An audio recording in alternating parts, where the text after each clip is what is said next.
A full international roundup, including Mikey Moore scoring a hat-trick for the England under-19s. Yves Bissouma is training with Mali despite not kicking a ball for Tottenham so far this season under Thomas Frank. Various reports are stating that Spurs are eyeing a new goalkeeper. Former Tottenham Hotspur star Chris Waddle has come out and said that Ivan Toney should sign for Tottenham to help his World Cup bid for the summer of 2026. And Hamburg on fears that Luka Vušković could return to Tottenham in the January transfer window early, and the sporting director has said that he's been in touch with Tottenham and Spurs do not want to ruin the loan deal.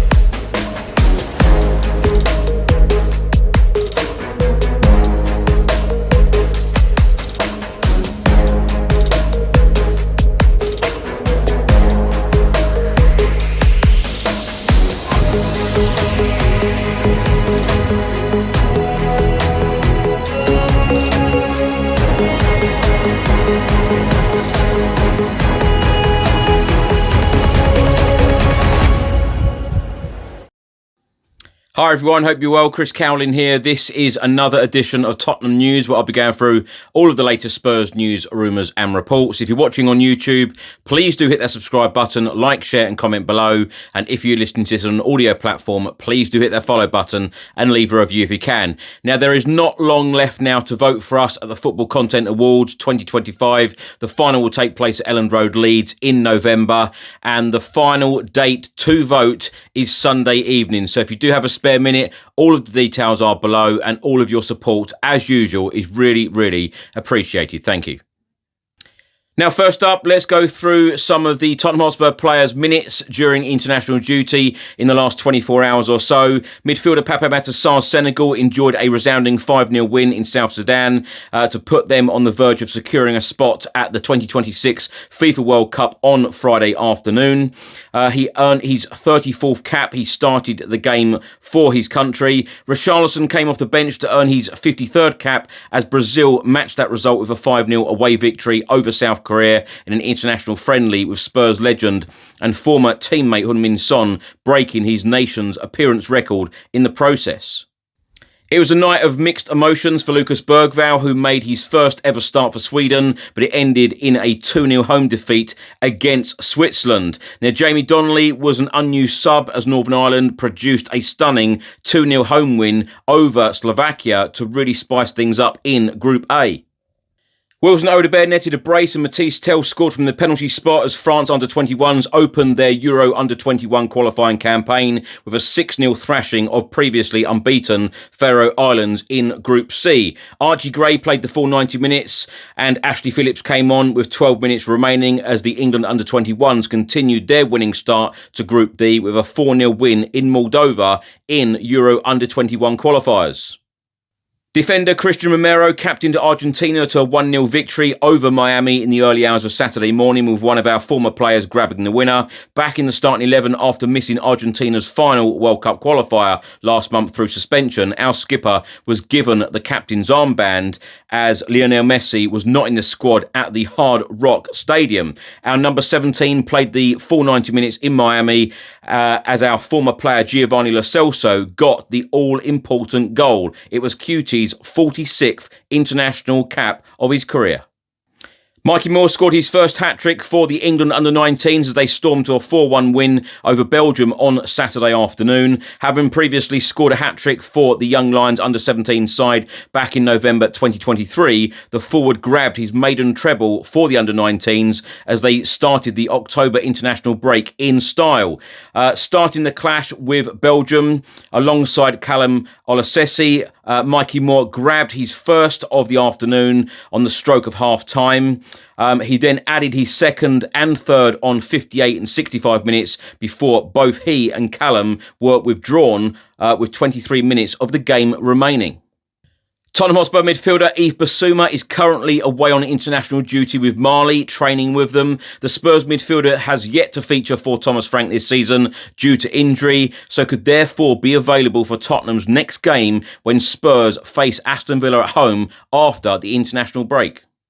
Now, the club have confirmed some changes to our under-21s upcoming fixture schedule. Our Premier League 2 trip to Manchester United will now take place on Saturday, the 25th of October, kick-off 12 noon at Leigh Sports Village. The game had initially been scheduled for the preceding Friday night. The following weekend, our home Premier League 2 match against Southampton has now been switched to Hotspur Way and will now take place on Saturday, the 1st of November. Kick-off time, 1:30pm. It was previously set to take place on Friday, the 31st of October at Stevenage. In addition, our under-18s Premier League Cup fixture at Burnley, postponed last weekend, has now been rearranged for Saturday, the 15th of November, kick-off 11am at Burnley's training ground.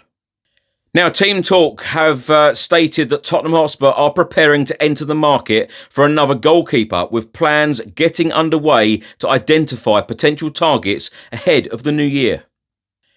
Now, Tottenham Hotspur centre-back Luka Vušković currently on loan at Hamburg. Now, Hamburg sporting director Klaus Costa has dismissed fears that Tottenham could bring back the defender early in the January transfer window. He's come out and said, "We had very constructive discussions with Tottenham. They are a top professional club, judging by the communication with loan manager Andy Scolding." Costa then went on to say they are closely monitoring the player, which shows how they assess Luka. Tottenham isn't interested in weakening us or ruining the loan deal. It's understandable that they are trying to protect themselves against possible worst-case scenarios. Otherwise, I don't want to comment further. I believe Tottenham also knows how good the situation here is for Luka. That's why I hope we never got into the situation where we have to think about anything else. Former Tottenham Hotspur and England star Chris Waddle on Ivan Toney possibly returning to the Premier League, and would Spurs be an ideal move for him? He said if he wants to stay in Saudi, then you know it's up to him. Obviously, we know that you get an unbelievable financial reward there. The league's not the best. I know that they're trying to hype it up, but it is nowhere near the Premier League. If he's settled there and he is enjoying it and he's obviously picking up the money, then it's up to him. But if he was in the Premier League, he would have a far better chance to go to the World Cup. At Tottenham, he knows the manager well, and the manager might know how to get the best from him. Waddle then went on to say, would he be good at Newcastle? He would be on the bench a bit, and that's not going to help his World Cup bid. He should consider a move to Tottenham without a shadow of a doubt. He started at Newcastle, but he came good at Brentford. He's probably still got a house in London. I think either club would benefit him. At Spurs, he would be coming up against Solanke and Richarlison, but Thomas Frank knows him, and he knows him well and knows how he would fit into that team. But if he wants to get into the World Cup squad now, he's got to come back to the Premier League. Now, my thoughts on everything in this episode. Let's start by talking about the international roundup. Of course, very pleased for Mikey Moore scoring a hat-trick for the England under-19s. Brilliant moment for him. Of course, he's had quite a tough time at the moment on loan at Rangers because, of course, Russell Martin has just gone out the door. It did look like that Steven Gerrard would go back to Ibrox, but at the time of making this video, literally in the last half hour or so, it has just been reported that he has actually pulled out of signing a deal. Apparently it was close, but Steven Gerrard, I think, would have been a perfect person to give Mikey Moore the minutes at Ibrox that he deserves and that he desperately needs to help his development. But yeah, very pleased for him. Yves Bissouma, of course, is back in training with Mali. Hasn't featured for his country yet, but let's wait and see on their second game that they will be playing. If he is now fit, well, and he is training, then hopefully he can be back in contention, for Premier League minutes under Thomas Frank. For the Aston Villa game on his return to Hotspur Way. So all in all, no reported injuries yet. That is the main thing. Of course, we wish all of our players, the very best during international break. But of course, all of us always fear about injuries. So, no reported injuries as yet, which is, music to the ears of us Spurs fans. Now, Chris Waddle on... Ivan Toney should return to the Premier League if he wants to play in the World Cup. Now, I think that, one of the major factors at the moment is why you'd go to the Saudi League, is the fact that, you are being paid an obscene amount of money. I know Ivan Toney recently said that the Saudi League is as good as the Premier League. There's absolutely no chance of that. The money, they must be enjoying the amount of money that they get paid. But of course, Chris Waddle was absolutely right. If Ivan Toney wants to be part of the England setup and he wants any chance of going to the World Cup, why do players play football? You want to be playing in the best competitions for club and country. You only have one career and it is very, very short. And, I've no doubt that Ivan Toney does want to be in the England squad. I've no doubt that he does want to be at the World Cup. But of course, Chris Waddle is absolutely right. You've got to be playing in the best league in the world, and that, of course, is the Premier League. There are some exceptions to that, but no disrespect to the Saudi League. I just can't see many players going to the World Cup playing in that league there. Would he be a good fit for Tottenham? I think he would, actually. I know a lot of people won't like me saying that, but he knows the Premier League extremely well, and he knows Thomas Frank extremely well. And I know sometimes where fans say, "Oh, I don't want him, and I don't want him because of X, Y, and Z." It's not really about what we want. I think that if you ask Thomas Frank, would you want Ivan Toney in your side? I think he would say yes all day long. And I think you've got to think about what's best for the football club. But can I see it happening? No, because when you go from an extreme amount of wages, and although we are probably going to do things differently as a football club, would it dramatically change in bringing a player like Ivan Toney in?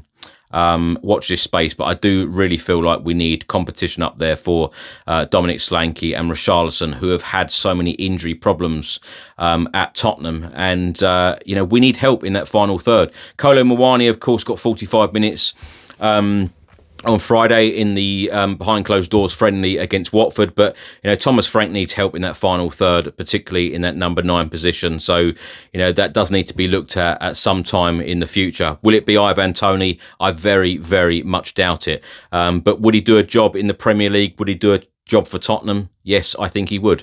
Hamburg on fears that Luka Vušković could return to Tottenham in the January transfer window. Of course, Spurs have a very good relationship with every club where they are loaning players. And as Johan Langer has said in various interviews before, they always make sure that the loan deals that they find for these players are the right ones, are the perfect ones. It's got to work, and there's no point him now coming back in January because, like I've said on Radu Dragushin, for instance, coming back after his ACL injury, they're not going to walk straight into this team, particularly when you've got Van der Ven and Romero. I think that Vušković is doing a great job at Hamburg right now. He got Rookie of the Month for September. He's doing remarkably well there. Everyone is talking about him. Even before this loan spell, everyone around Europe is talking about him. He is a high-quality, superb defender with so many skills. He has a great future ahead of him, and this is what is exciting about some of these young players that the board and the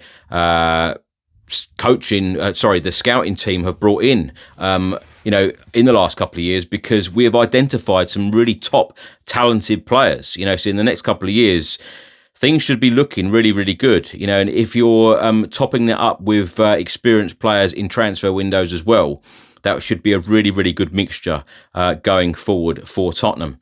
Now, Team Talk have reported that that Spurs are now looking at a goalkeeper. You're always going to have reports like this come out because suddenly Vicario makes one or two mistakes in games. Then, of course, newspapers, all of the media outlets, they are always going to look to stir things up a little bit, to create a story that isn't really there. I can't see that Spurs are going to go out and sign another goalkeeper. I know that they're very happy with Kinski, and can Vicario be better? Should he have been better in some instances this season? Absolutely. But I can't see that Spurs are going to go out and sign another goalkeeper, certainly in the near future. Thanks for watching and thanks for listening. I hope you enjoyed it. If you're watching on YouTube, please do hit that subscribe button, like, share and comment below. And if you're listening to this on an audio platform, please do hit that follow button and leave a review if you can. Please do vote for us, the Football Content Awards. The voting is open until midnight on Sunday, so not long left now. Your support would be really, really appreciated. Stay safe and well. Enjoy the rest of your weekend and come on, you Spurs.